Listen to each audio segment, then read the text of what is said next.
Gérard Darmon a pris à partie Edoui Plenel dans On est en direct, dans la nuit de samedi à dimanche, sur France 2.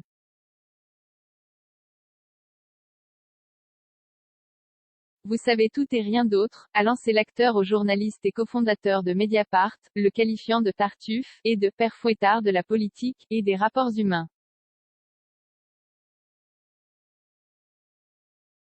Vous ne voulez pas parler de Patrick Balkany, dans cette émission, pour parler de l'écologie, mais vous en faites la une dans votre journal, le site internet Mediapart. Ensuite vous nous alertez du discours de Zemmour, des dangers de la démocratie, du pouvoir des riches sur les médias comme si personne n'était au courant, lui a reproché le comédien.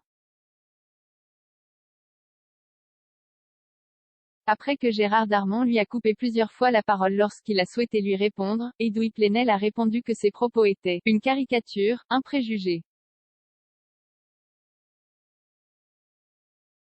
Ce préjugé, nous, le vivons, nous, les journalistes qui faisons ce travail, ceux qui apportent la plume dans la plaie, selon la formule d'Albert Londres, ceux qui apportent les mauvaises nouvelles, ceux qui disent les vérités qu'on n'a pas envie d'entendre. On est habitué à ça, au fait que les gens nous cataloguent, nous voient comme des chiens qui aboient, comme des inquisiteurs, comme des persécuteurs.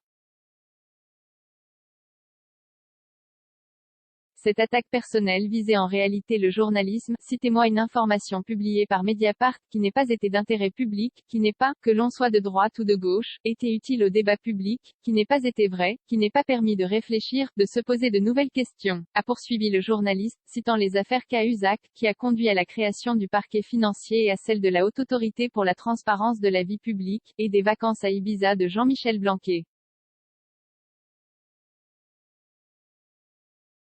Moi je ne trouve pas que ce soit d'une importance primordiale, a lâché Gérard Darmon au sujet des congés du ministre de l'Éducation. Ce dimanche matin, Edoui Plenel est revenu sur cette séquence très commentée sur les réseaux sociaux.